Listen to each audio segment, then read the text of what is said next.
여러분 안녕하세요. 반갑습니다. 자, 오늘 아무도 없어가지고 제가 이렇게 마스크 떼고 하는데요. 진짜 이게 제가 원래 이제 이 웃으면서 강의를 시작하는 게 맞는 건데 여러분들 강의 보셨겠지만 표정이 다 썩었어요, 제가. 왜냐하면 이 수업 자체가 EBS 이 둘이라는 강의 자체가 목을 이렇게 사용하는 강의인지 몰랐어요.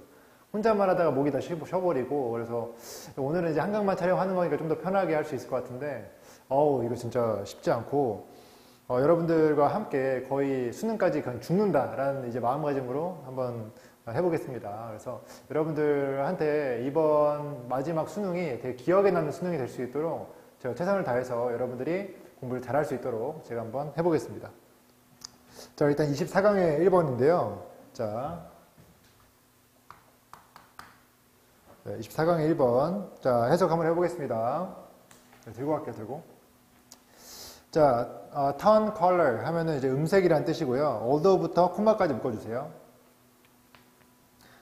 자, 음색이 과학적 설명이 있음에도 불구하고, 음색은 과학적 설명을 가졌음에도 불구하고 라고 해석을 하고요. 이것의 어떤 기능, 자, in music 묶어주시고, 음악 속에서의 이것의 기능은 미적이다 라고 하는 거죠. 그러니까 음색의 기능은 미적이다 라고 하는 거죠. 자, 이 문장을 통해서 우리가 알 수 있는 게 뭐예요? 자, 과학적 설명보다는 미적이다. 네, 음색은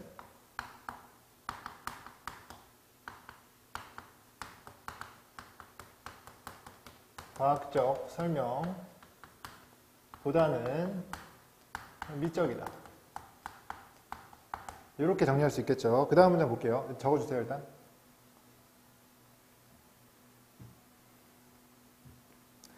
네, 해석을 해보겠습니다. 그 다음. 자, 음악은 어떤 소리의 어떤 예술이고, 그리고 그러한 어떤 소리의 어떤 품질은 관련이 있다. 우리의 어떤 반응과 그 소리에 대한, 여기서 마지막 it은 소리입니다, 소리. 소리의 품질은 소리에 대한 우리의 반응과 관련이 있다. 그러니까 품질은 우리가 좋다고 하면 좋은 거, 안 좋다고 하면 안 좋은 거, 이런 얘기를 하고 있는 거죠. 그래서 이렇게 정리하면 되고요. 자, 내용 정리해 보겠습니다. 자, 일단 이 4단 전개에서 첫 번째 문장은 제가 여기 체크를 했습니다. 여기 정리한 게 첫 번째 문장이고요. 자, 두 번째 문장을 봐주세요. 자, 음색의 아름다움이라는 개념은 서로 다른 시대, 양식, 문화마다 상당히 다른 반면에 특정한 상황에서는 아름다움의 전형이 아주 확고하게 설정될 수 있고, 연주자들은 흔히 그 이상적인 소리를 만들어낼 수 있는 악기들을 장만하려고 엄청난 가격을 지불한다. 자, 여기서 우리가 알 수 있는 건 뭐냐면, 반면에가 앞쪽에 나왔고 그 뒤에 실제 필자가 말하고자 하는 게 나온다고 하는 거죠. 지금 이 필자가 얘기하고 싶은 거는 문화마다 다르다라는 얘기보다는 실제로 아주 확고한 부분이 있다, 이 얘기를 하고 싶은 겁니다. 왜냐하면 지금 although가 이 종속절이 앞쪽에 있기 때문에 여기엔 솔직히 although 문장 우리가 확인할 수 없겠지만, 두 번째 문장 보시면은 이제 앞쪽에는 문화마다 다르다가 나왔고 뒤에는 확고한 전형이 있다라고 했기 때문에 여기서는 음악의 확고한 전형, 음색의 확고한 전형에 대해서 말하려고 하는 것이다. 이렇게 정리할 수 있습니다. 자, 그 다음에 세 번째 문장 볼게요. 자, 그렇지만 어떤 악기도 자동으로 아름다운 음색을 내는 것이 아니고, 따라서 가장 좋은 바이올린도 초보자의 수중에서는 귀에 거슬리는, 긁는 소리를 낼 수 있다. 무슨 말이에요? 자, 확고한 전형이 있기 때문에 이 전형적인 아름다움이란 것을 맞추려면 초보자는 불가능, 능숙자만 가능하다. 그래서 초보자는 X하다는 것이고, 그 다음 볼게요. 자, 마지막 볼게요. 성취의 가장 상급 단계 조차에서조차 아름다운 음색이라고 여겨지는 것을 달성하는 것은 좋은 연주 기준이에요. 그러니까 아름다운 음색이 짱이라는 거죠. 네. 자, 아름다운 음색 필요.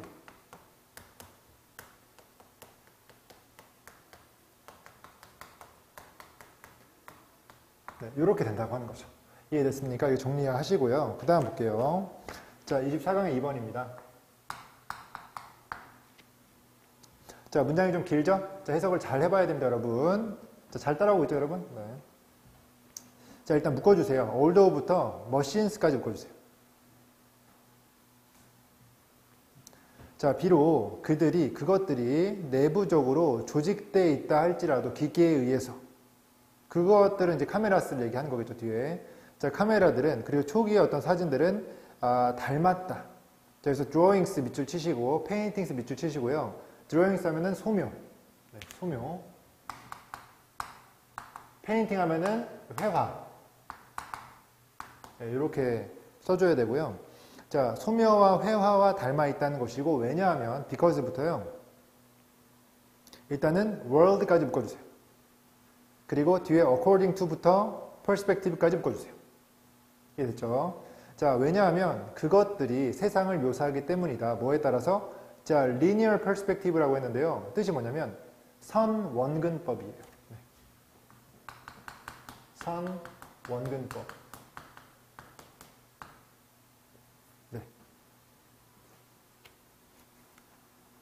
뭐 말인지 모르겠어. 하지만 카메라 사진이 소묘와 회화를 닮았다 정도만 이해를 해주세요. 됐습니까? 그래서 첫 번째, 4단 전개 첫 번째에서도 소묘와 회화를 닮았다 이게 나옵니다. 그래서 이렇게 첫 번째 소묘와 회화를 닮은 뭐가? 사진이 됐습니까? 자, 그 다음 문장 볼게요. 그 다음 문장, 두 번째 문장 볼게요. 자, obscura 하면은 요게 암상자예요. 카메라의 암상자. 카메라 암상자는 매우 인기 있다. 이 예술가들 사이에서. 왜냐하면 이것은 자동적으로 수정했기 때문에 장면을 자, 뭐 함으로써? 자, by부터요. turn on mass까지 묶어주세요. 그 뒤에 according to부터 마지막까지 묶어주세요. 그리고 지금 제가 처음 해석한 because 있죠. because부터 마지막까지 또 한 번 묶어주세요. 해석 다시 한번 해볼게요. 왜냐하면 이것이 자동적으로 수정했기 때문에 장면을 뭐 함으로써? 자, by ing는 뭐뭐 함으로써입니다. 자, compressing, 압축하다예요. 압축함으로써, 형태를 압축함으로써, 그리고 tonal mass 하면요, 적어주세요. 색조에 따른 질량감이에요. 색조에 따른 질량감. 색조에 따른 질량감을 강조함으로써, 다시 형태를 압축함으로써 또는 색조에 따른 질량감을 강조함으로써 장면을 수정한 거죠. 뭐에 따라서? 서구의 어떤 그 사진적인 어떤 표준에 따라서. 됐습니까? 자, 지금 뭐 그 뒤에는 암상자가 인기 있는 이유에서 나온 건데 지금 이제 전체적인 어떤 흐름을 좀 봐야 됩니다. 첫 번째 문장에서는 소묘와 회화를 닮았다라고 했죠. 자, 두 번째, 4단 전개의 두 번째 문장 가보세요. 자, 카메라는 새로운 보는 방식을 촉발시키기 위한 혁명적인 장치로 고안된 것이 아니라, 밑줄. 네, 아니래. 새로운 보는 방식 하는 게 아니야. 네. 그 다음에 구도, 각도와 시점, 밑줄 치세요. 구도, 각도와 시점, 빛의 특성, 소재의 선택과 같은 공식과 절차를 고려한 미리 정해진 모습을 만들어내도록 진화했다는 거예요.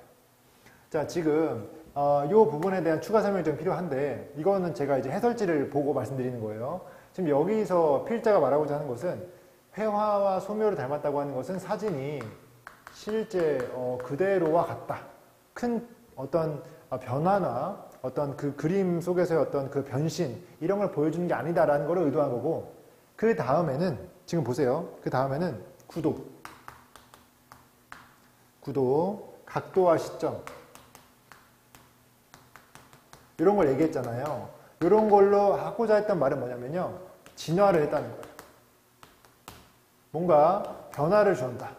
이 얘기를 하고 싶었던 겁니다. 그래서 지금 소묘와 회화를 닮았다고 하는 것은 사진이 처음에는 그냥 그대로 있는 걸 묘사했지만 갑자기 이제 발전이 되면서 구도를 잡고 각도와 시점을 변화를 시키면서 약간 어떤 보여지는 어떤 사진에 대한 어떤 차이를 주었다. 변화를 시켰다. 이런 내용입니다. 그래서 이 아래쪽에는 계속해서 변화에 대한 내용이 나오거든요. 그래서 이 정도를 파악하시면 되고, 내용 소재 자체가 솔직히 좀 우리한테 친숙한 건 아니잖아요. 그래서 좀 더 읽어보도록 하겠습니다. 그 다음에 세 번째 문장 보시면 좋은데요. 볼게요. 표현되고 있는 것은 변형되지 않는 그대로였는데 이것은 이미지를 분명히 나타냄에 있어 카메라의 중요성을 감소시키지 않는다. 무슨 말이죠? 표현되고 있는 것은 변형되지 않는 그대로였대요. 그렇죠. 지금 이 구도와 각도의 시점의 차이였지 실제 이걸 찍으려고 하는 이 자체를 바꾼 게 아니지 않습니까? 구도를 바꾸고 막 이렇게 바꿔서 했다는 거죠. 이해됐습니까? 그래서 똑같은 표현이에요. 그래서 뭐라고 써주면 되냐면 구도, 예를 들어서 구도 등 안 쓸게요. 구도만 바꿨지. 구도나 뭐 시점이나 아까 말한 이 앞서에 있던 것들, 이런 것들만 바꿨지 실제 표현하려고 하는 것은 이제 안 바뀌었다. 이렇게 얘기를 하면 되는 것이고, 그 다음에 마지막 문제 볼게요. 이미지를 만드는 사람들이 보다 정교해짐에 따라 그들은 어떤 이미지를 만들기 위해 일상적으로 특정 카메라와 렌즈를 사용했다. 그러니까 이런 거죠. 구도와 각도의 시점에 변화를 주는 것과 같은 맥락에서의 특정 렌즈와 특정 카메라 사용, 이렇게 볼 수 있는 거죠. 됐습니까? 자, 특정 카메라 또는 특정 렌즈, 이해되세요? 이렇게 바꿨다고 하는 거죠. 그래서 이 전체가 다 뭔가 이 예측 가능한 변화를 주었다. 왜냐하면 아예 다른 걸 찍어버렸으면 아예 바뀔 텐데, 그냥 똑같은 걸 찍으면서 구도만 바꾸고 시점만 바뀌고 빛의 특성을 고려하고 그 소재에 대해서 선택한 이런 것만 바꿨으니까, 그래서 이런 차이가 발생한 것이다. 너무나 완전한 차이보다는 그냥 그대로는 아닌 약간의 변화 정도로만 이해해주면 좋을 것 같아요. 이해됐죠? 다음. 자, 23회 3번, 24회 3번. 네. 다 한다고 느끼실 수 있는데 다 안 합니다, 여러분. 넘어가는 것도 있습니다. 자, 24강의 3번. 자, 물 한 잔 마시고 갈게요.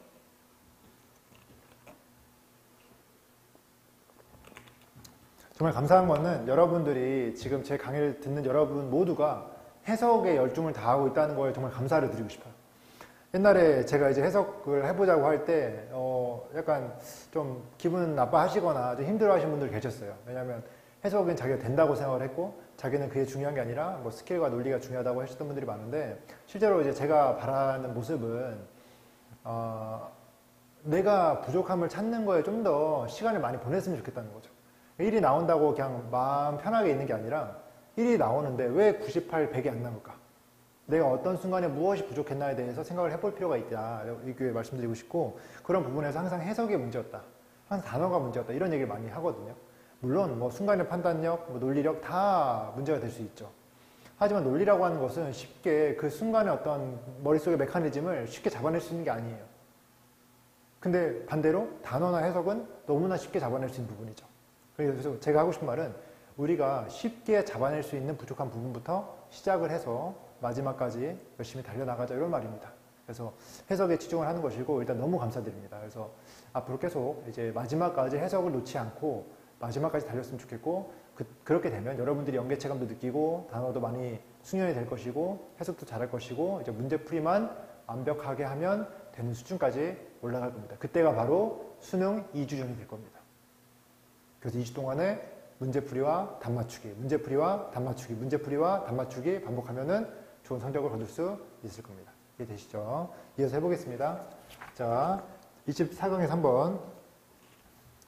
자, 5부부터 아키텍처까지 묶어주세요. 자, 친환경 건축의 어떤 효율성은, 자, depended upon 하면은 뭐뭐에 달려있다, 뭐뭐에 의존하다는 뜻입니다. 자, 밸런스 동그라미 치시고요. 그 아랫줄에 with 동그라미 쳐주세요. A와 B의 균형에 달려있다고 하는 겁니다. 자, A가 누구냐? 자, on site, 밑줄. 현장의란 뜻입니다. 현장의. on site, 현장의. 현장의 에너지 원천과, 그리고, 에너지 보존을 만드는 것 사이에, 균형에 달려있다라고 하는 거죠. 그럼 물어보는 거죠. 아니, 친환경 건축이 효과적이려면 어떻게 해야 됩니까? 그거 말이죠. 균형점을 찾아야 되는데요. 어떤 균형점이냐면 현장 에너지 원천이 어떤 게 있는지, 그리고 에너지 보존을 어떻게 하는지에 대해 달려 있습니다. 이 두 가지의 균형을 맞추는 게 중요하죠. 라고 말하는 겁니다. 그 다음 문장 볼게요. 자, 그 다음 문장 밑줄. 자, 해석을 좀 적어 드릴게요. 여기에 conservative는 이제 보존적인이거든요. 뒤에 보시면 building envelope이 있어요. envelope. 요게 건물 외피예요. 건물 외피.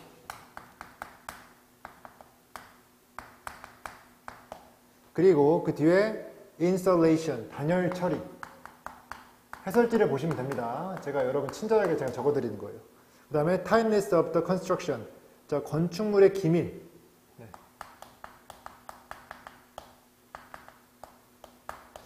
이 기밀이 뭐냐면 공기가 빠져나가지 않는 이런 걸 얘기하는 겁니다. 그래서 자, 해석해 볼게요. 건물 외피와 단열 처리와 건축물의 기밀이 더 보존될수록, 더 보존적일수록 자, 이것은 더 쉬워진다. 뭐가 쉬워지냐면 여기서 이은 가주어예요. 진주어는 to match입니다. to match. 네. 맞추는 것은 쉬워진다. 뭘 맞추냐? 자, 필수적인 에너지 loads. 자, 부담이라는 뜻이에요. 필수적인 에너지 부담을 현장 자원의 이용 가능성에 맞추는 것은 쉬워진다. 이해됐습니까? 무슨 말이에요? 에너지 부담이 떨어진다. 에너지 부담을 현장 자원에서 해결할 수 있다고 하는 거죠. 무슨 말이에요? 건물에서 지금 너무 추워. 따뜻함을 찾고 싶어. 근데 이렇게 건물 외피가 잘 돼 있으면은 태양만 들어오는 걸로도 온열이 될 수 있어요? 없어요? 될 수 있다고 하는 겁니다. 이해됐습니까? 자, 이렇게 정리할 수 있고, 자, 정리 하나씩 해볼게요, 이제. 여기까지가 이제 해석을 써드린 거고, 여기 정리할 겁니다. 자, 지금 첫 번째, 4단 전개의 첫 번째 문장 볼게요. 친환경 건축의 효율성은 현장의 에너지원과 건물의 에너지 보존의 조화에 달려있다. 자, 현장의 에너지원.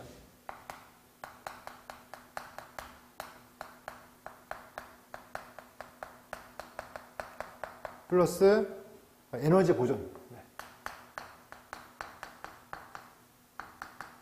이 두 개가 잘 되면 뭐예요? 건축의 효율성. 친환경 건축. 이해됐습니까? 자, 이렇게 되고 두 번째 문장 볼게요.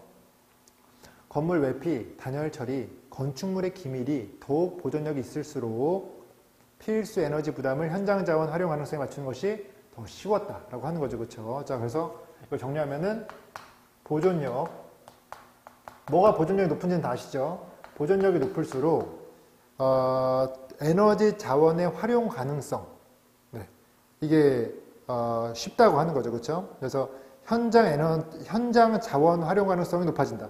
써볼게요. 현장 자원 활용 가능성 높아진다. 네, 이렇게 표시할 수 있고요.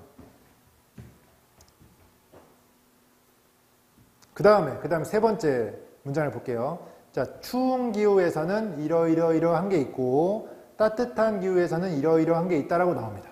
됐습니까? 그래서 제가 간단하게 적을게요. 추운 기후 예시들. 따뜻한 기후 예시들 나오죠. 됐습니까? 정리하면 되고. 자, 마지막입니다. 자, 마지막. 보존을 의식한 설계는 공간의 넉넉함, 형태의 복잡성, 널찍한 유리창과 냉난방을 위해 많은 화석연료와 기계장치에 의존하는 이전의 근대적 경향과 뚜렷한 체크, 대조를 이루었다. 됐습니까? 근대와 대조. 근대적 경향과 대조. 이해됐습니까? 그래서 일단 제가 설명은 다 했는데 일단 적어주세요. 그래서 제가 설명하는 게 좀 이해 안 되시면 멈춰놓고 그냥 필기를 하시면 됩니다.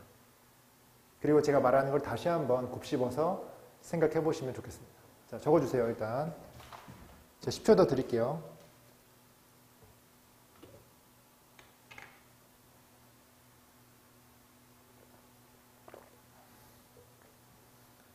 총 8개 할 거여서 벌써 3개를 했어요, 우리가 벌써. 필기도 하셨죠? 지울게요, 그러면.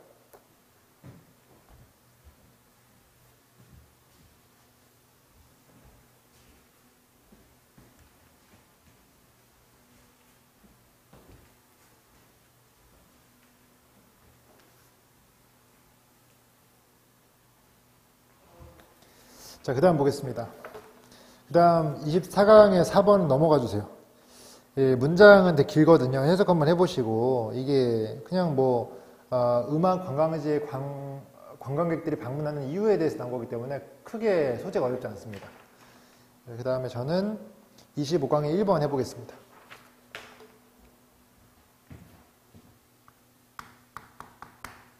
자, 해석해 보겠습니다.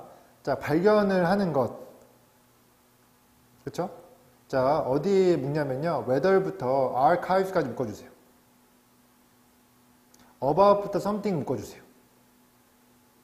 that부터 아랫줄에 particular time까지 묶어주세요. 자, 해석을 해볼게요. 자, 발견을 하는 것. 자, whether는 뭐뭐이든 아니든 간에 또는 어디서든지 이렇게 해석이 됩니다. 그래서 연구소에서든지 또는 도서관 기록보관소에서든지 발견을 하는 것은 자, about something, 뭐에 대해서 자, that부터 time까지 묶어주라고 했죠?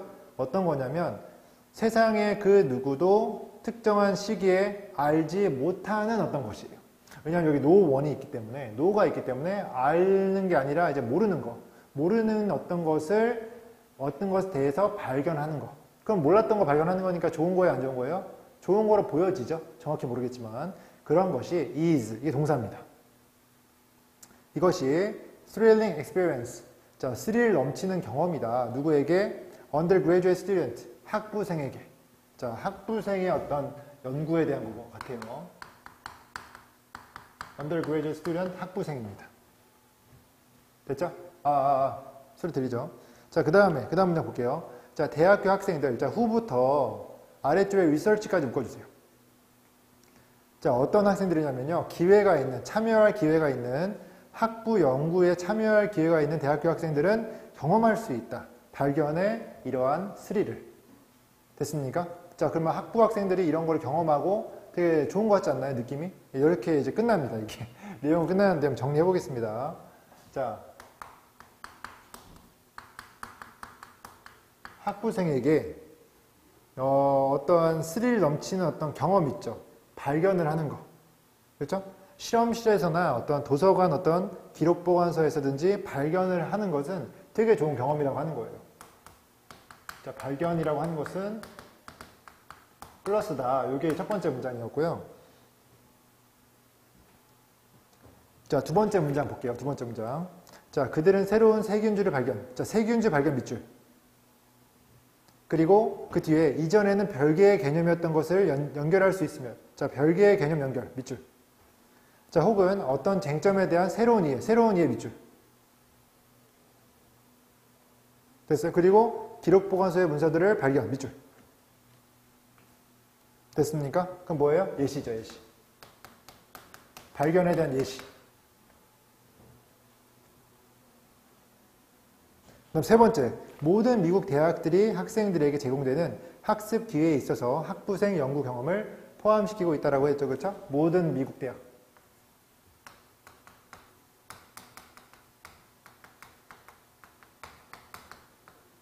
포함시키고 있다. 그 다음에 마지막.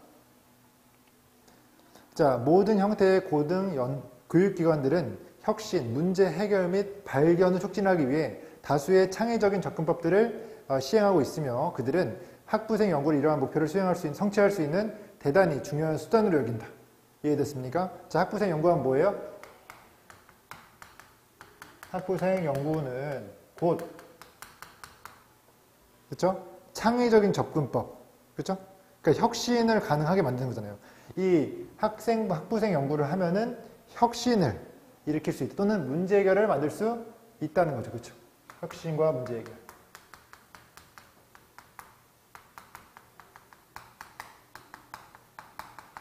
이해됐습니까? 필기가. 네. 자, 다음 볼게요. 다음은요, 25강에 3번 할 겁니다.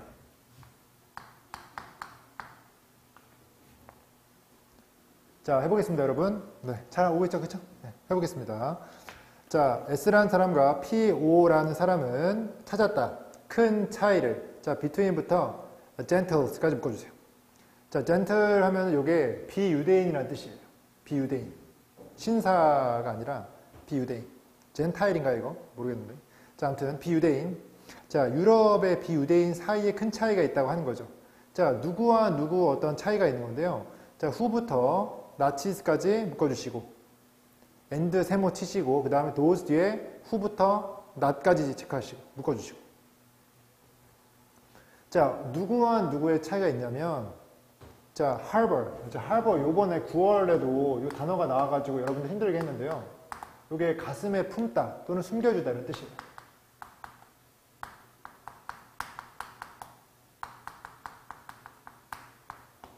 이해됐죠? 이 단어를 영어에서 외웠던 친구들은 그 단어 문제 풀이할 때 훨씬 더 편하게 풀지 않았겠습니까? 자, 체크하시고요. 해석해보면은, 자, 비유대인이 있는데요. 어떤 비유대인이냐면, 나치로부터 유대인들을 숨겨준 그 사람들과 또는 어떤 사람들이 있는데, 그렇지 않은 사람들이 있대요. 그 두 사람 간에 차이가 있다고 하는 거죠.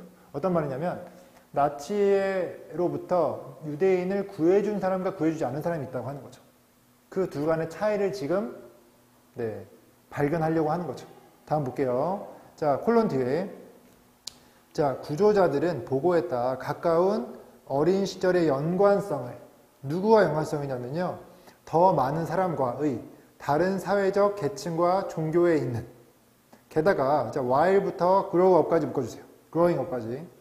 자, 자란 후 동안에 자, 그들은 느꼈습니다. A sense of similarity. 자, 유사성의 감각을 느꼈습니다. 누구와? 더 넓고 더 다양한 그룹의 사람들과 누구보다 구해주지 않은 사람보다 라고 하는 거죠. 자, 그럼 이제 정리를 한번 해볼게요. 자, 일단 처음에 지금 이 지문에서 하고자 하는 건 뭐냐면 구조자와 비구조자의 차이예요. 그쵸? 어떤 차이가 있는지를 발견했다. 자, 어떤 차이가 있냐면 이 두 번째 문장 볼게요. 자라면서 그들은 구조하지 않은 사람들보다 더 넓고 다양한 집단의 사람들과 동질감을 느꼈다는 거예요. 동질감. 구조자는 동질감. 제가 따로 쓰지 않아도 비구조자는 동질감을 못 느낀다라고 하는 것이죠. 그리고 이 확장된 우리라는 인식, 뭐죠? 확장된 우리.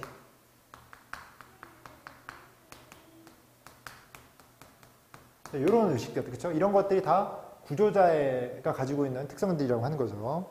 그런 의식은 전쟁 중에 자기 자신들과는 다른 사람들을 돕겠다는 그들의 결정과 관련이 있을 뿐만 아니라 또한 반세기 후에 인터뷰했을 때 구조자들은 여전히 더 다양한 사람들과 조직을 돕고 있었다. 여전히 대박이네요, 이 사람. 자, 이런 사람들은요, 여전히 도움을 주고 있었다고 했죠. 이때뿐만이 아니라 그 나중에도 이 50년이 반세기가 지난 후에도 여전히 도움을 주고 있었다고 하는 거죠. 다음 볼게요. 자, 그래서 마지막에는 뭐가 나오냐면요. 이 모든 것은 자신들의 아이가 널리 자비로운 본성을 개발하기를 원하는 장래의 부모들을 위한 하나의 조언을 시사한다고 했어요. 그럼 뭐예요? 이런 구조자 같은 아이들을 기르려면 어떻게 해야 되는가라고 이제 거기에 대한 생각을 할 수 있는데 거기에 조언이 뭐냐면 어린 시절에 다양한 범위의 사람들과 접촉을 늘리라고 하는 겁니다. 됐습니까? 그래서 어릴 때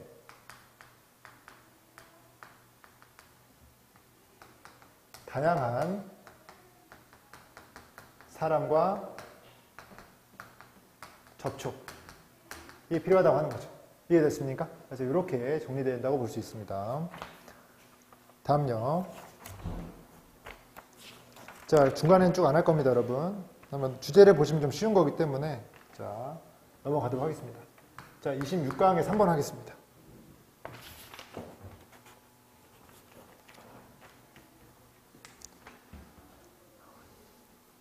자, 해볼까요, 이제? 자, 잘 따라오고 계시죠? 해보겠습니다. 자, JB라는 사람은 말했다. 대절을 말했습니다. 자, 대부터요. 어디까지죠? 와우. 자, 문장 끝까지. 인디드 앞까지.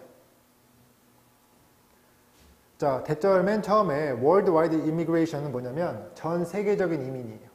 전 세계적인 이민. 네. 전 세계적인 이민. 자, 전 세계적인 이민이 증가시키고 있는 중이다. 인종적인, 그리고 민족적인, 문화적인, 언어적인, 종교적인 다양성을. 자, throughout the United States. 자, 그 미국 전역에 걸쳐서. 이해됐습니까? 이민이 다양성을 증가시킨다. 무엇뿐만 아니라 다른 서구 국가뿐만 아니라 뭐와 같은 이 영국과 프랑스와 독일과 호주와 같은. 됐습니까? 자, 그 다음에 indeed, 실제로 이러한 것은 유일한 국가들만 있는 것은 아니다. 자, 인종을 변화시키는 경험을 하는 것은 이 국가들뿐만이 아니다. 라고 얘기하는 거죠. 이해됐습니까? 자, 그러니까 이것은, 다른 나라들도 이런 것들을 경험하고 있다. 이런 얘기를 하는 겁니다. 자, 그 다음 볼게요. 자, 사단 전개를 정리해야 되는데 첫 번째 문장 보세요. 자, 이민으로 해서 뭐가 증가하는 겁니까? 다양성이 증가하고 있는 거죠. 자, 이민은 다양성을 증가시킨다고 하는 거예요. 자, 두 번째 문장. 자, 뱅크는 지금은 세계가 통과할 수 없는 문화적, 민족적, 종교적 경계에 다리를 놓고 새로운 가능성을 구사하며 새로운 패러다임을 고안하고 개인적 변화와 성견 지명이 있는 행동을 할 수 있는 지도자와 교육자, 일선 교사들을 요구하는 시대라고 주장한다. 무슨 말이죠? 다양성이 있으니까 뭐 하라는 거예요? 새로운 교육자.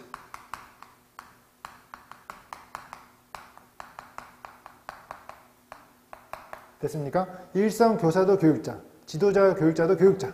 근데 새로운 교육자, 어떤 교육자입니까? 선견지명이 있는, 이 다양성에 대해서 포용할 수 있고 용인할 수 있는 새로운 교육자를 얘기하는 겁니다. 그 다음에 세 번째 문장 볼게요.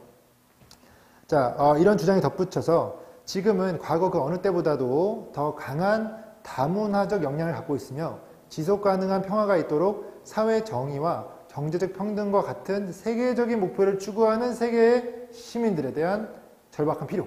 그렇죠? 시민 필요하다는 거죠. 어떤 시민 필요해요? 비슷한 거죠. 네. 어떤 시민이에요? 다문화적 역량 지닌 시민. 그러니까 이거 세계화에 다 걸맞는 거예요. 다양성 추구에 대해서 대응책으로서 교육자도 필요하고 다문화적 역량 갖춘 시민이 필요하다고 하는 거죠. 이해됐습니까? 자, 마지막 볼게요. 최근에는 사람들의 증가된 이동이 눈에 띄지 않은 채 지나간 적은 없습니다. 이게 다양성이 증가하고 있다는 소리예요. 평화로운 사회가 존재하려면 반드시 다루어져야 한다. 뭐요? 이런 것들이 반드시 되어져야 한다. 이런 말이죠. 됐습니까? 자, 이렇게 정리하시면 될 것 같아요. 자, 시간 이렇게 드리고 지우고 좀 더 나가겠습니다. 여러분 2개 남았습니다. 2개. 네, 지울게요, 여러분. 다 못 쓰신 분들은 스톱하고, 네, 필기 해주세요. 저랑 이제 테스트를 하거나, 이제 이걸 제대로 공부하려면요, 가장 중요한 게 첫 두 문장 해석이에요. 제가 첫 두 문장을 왜 뽑았죠?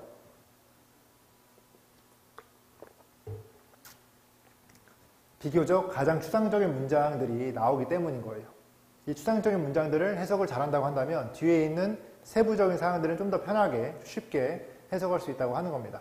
그래서 이 문장들을 해석하고 그 아래 내용들을 대충이나마 만약에 시간이 넘치면 다 외워주세요. 근데 난 시간이 별로 없어. 수학, 국어도 바빠. 그러면은 대략적으로 대충 읽고 어떤 내용이더라 까지만 이해하시고 넘어가시면 됩니다. 제가 미리 말씀드리는데요. 절대로 이 해석을 좀 더 한다고 해서 내용을 안다고 해서 문제를 맞출 수 있는 건 아니에요. 오히려 내가 이 아는 지문이라고 해가지고 그냥 대충 풀잖아요. 오히려 틀릴 가능성이 높아요. 제가 드리고 싶은 말씀은 뭐냐면 내가 아는 지문이 실제 수능에 나왔을 때 이 지문 알지만 그래도 경계하고 다시 한번 제대로 해석해서 내 스킬대로 풀 거야. 그 스킬대로 풀 때 해석을 아는 게, 내용을 아는 게 조금 도움은 되겠지까지만 도와줄 수 있어요. 이해됐습니까? 그래서 더 요구하지 마시고 또 덜 요구하지 마시고 딱 그 정도만 요구하시고 문제를 해결하시면 좋을 것 같아요. 7문제에 대해서 그 정도 체감만 느끼더라도 여러분은 성공하신 거예요. 그리고 7문제, 어려운 구간 7문제에 대해서 내용을 알고 있다는 자신감 때문에 여러분들은 평소에 봤던 시험 점수보다 훨씬 더 높은, 좀 더 높은 점수를 받으실 수 있을 거예요. 적어도 더 낮게 되진 않겠죠. 이해됐습니까? 그래서 꼭 기억하시고 이제 마지막 2질문 하고 이 수업 마치도록 하겠습니다. 자, 네. 26강의 4번. 자, 읽고 쓰는 능력은 흔한 목표다.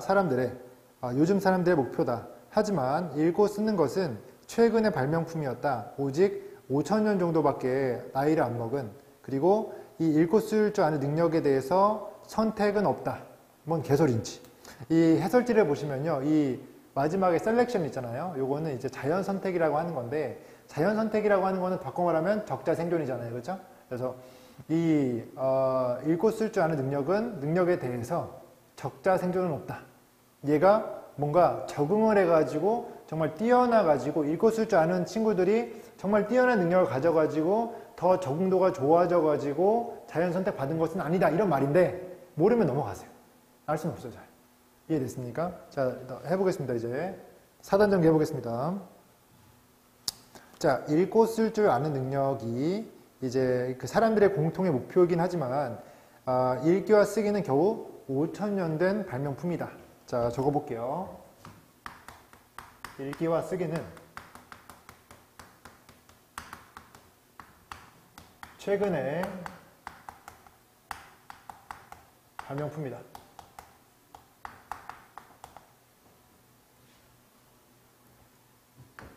자, 그 다음 내용을 이해하는 게 중요한데요. 자, 해석을 해볼게요.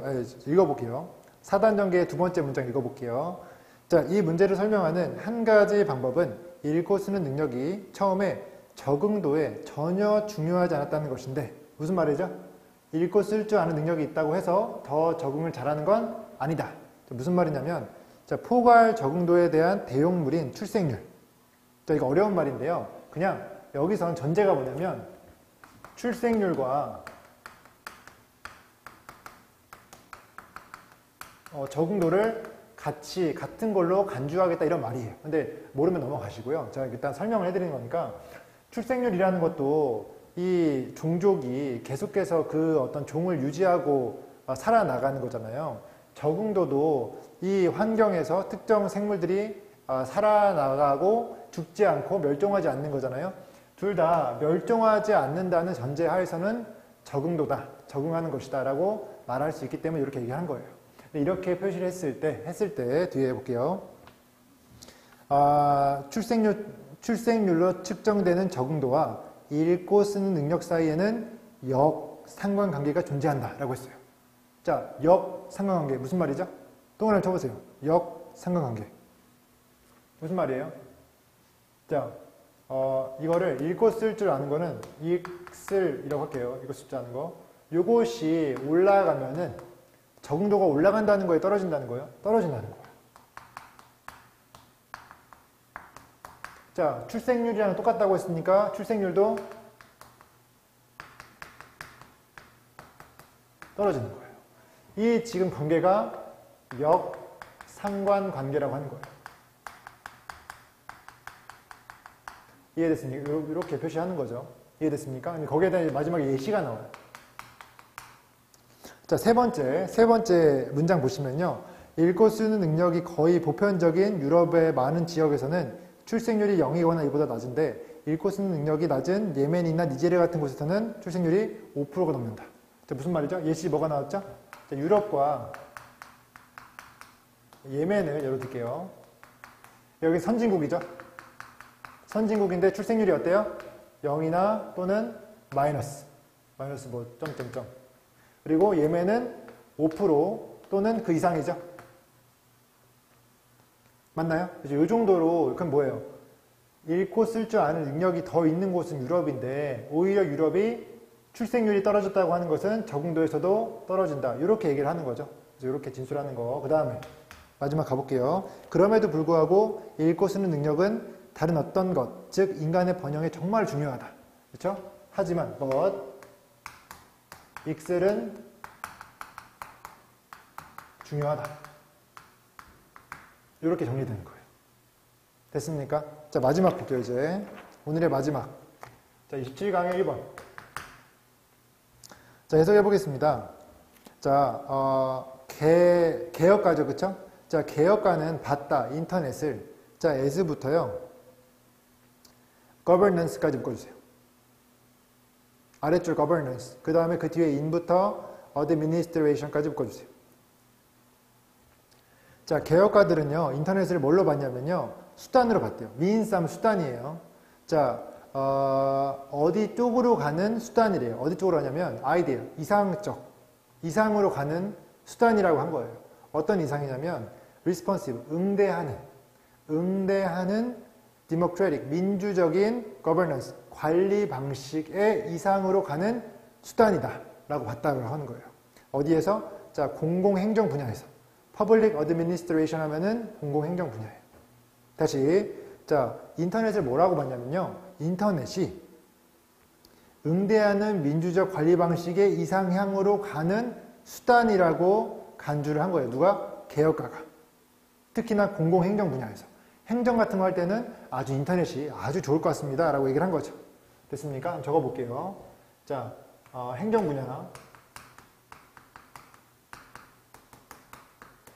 분야에서는 인터넷이 아주 플러스다. 라고 얘기하는 거죠. 자, 그 다음 문장 볼게요. 자, 그들은 봤다. 개혁가들이겠죠? 그들은 봤다. 자, burgeoning. 자, 피어오르는 존재. 정부의 존재. 어디에서? 자, on부터 인터넷까지 묶어주세요. 인터넷에서의 정부의 피어오르는 존재를 뭘로 봤냐면요. 시도로 봤대요. 반응하는 시도로 봤다. 시민들에게. 뭐로서? 의뢰인과 고객으로서. 그러니까 이제 인터넷에서 어떤 정부가 이제 계속 이제 피어나는 게 어떻게 보여졌냐면 이제 시민과의 관계가 이제 고객과 어떤 그 서비스 뭐 종사자 이런 느낌이 났다고 하는 거죠. 의뢰인과 어떤 그 의뢰받은 어떤 해결사 이런 느낌으로 이제 나타난다고 하는 겁니다. 솔직히 근데 이 문장 가지고 여러분들이 많은 정보를 파악할 수는 없어요. 하지만 지금 인터넷 자체가 뭔가 새로운 시도, 뭔가의 어떤 변화, 뭔가의 어떤 좋은 느낌 이런 거는 우리가 인정할 수 있는 거죠. 그래서 인터넷이 좋다 이런 느낌으로 파악할 수 있습니다. 그래서 두 번째 보시면요. 4단 전개의 두 번째 문장 봐주세요. 그들은 온라인에서 공공사업을 수행하는 것이 온라인에서 민간사업을 수행하는 것과 동일한 이점을 제공한다. 됐습니까? 지금 온라인에서 민간사업은 그냥 비교군이에요. 비교군. 실제 지금 말하고 싶은 거는 온라인에서의 공공사업인 거죠. 자, 그러면은 온라인에서 공공사업은 플러스예요, 마이너스예요? 네, 플러스를 말하고 싶어서 이 얘기를 한 거예요. 됐습니까? 자, 세 번째 문장 볼게요. 관공서에서 줄 서지 않고 전화로 관료에게 연락하려고 노력하지 않으며 우편으로 서식에 도착하기를 기다리지 않아도 된다. 자, 좋다는 거죠? 온라인 공공산업의 예시인데 이게 플러스인 예시죠. 그쵸? 자, 그 다음에 마지막. 인터넷이 전자상거래에 극적인 변화를 가져왔듯이 전자정부, 즉 온라인상에서의 정보와 서비스 제공의 옹호자들은 인터넷을 공공부문을 현대화하고 개별 시민과 정부 간의 관계를 민주화하는 방법으로 간주한다. 좋다고 하는 거죠. 전자정부 플러스. 전자정부 플러스. 자, 단순하죠, 그쵸? 그래서 소재만 여러 가지 나오고 단순한 주제의 글이었다라고 마무리할 수 있습니다. 자, 여러분 이렇게 해가지고 우리가 110번까지 진행을 했습니다. 물론 쉬운 걸 빼놓고 해가지고 지금 거의 우리가 했던 질문 한 60개 정도 될 것 같은데요. 복습을 잘 해주시고 아마 다음 주 화요일쯤에 제가 또 촬영을 한 170번까지, 160번까지 하고 또 주말에 또 170번, 180번까지 진행을 하고 아마 이번 주 내에 촬영은 아마 영어를 마칠 것 같아요. 그 다음에 이제 영독을 진행을 하고 그 다음에 수완까지 진행을 해가지고 여러분들이 수능 2주 전까지 최대한 중급 난이도 이상의 지문에 대해서는 복습이 가능하도록 만들겠습니다. 벌써 이제 목이 좀 간 것 같은데 여러분과 함께 열심히 해가지고요 마지막까지 우리 웃는 학생들이 됐으면 좋겠고 우리가 최고로 열심히 해서 최고로 성적을 올리는 사람들이 됐으면 좋겠습니다. 오늘 너무 고생했고요. 다음 시간에 또 뵙겠습니다. 오늘 고생했습니다. 여러분 감사합니다. 수고하세요.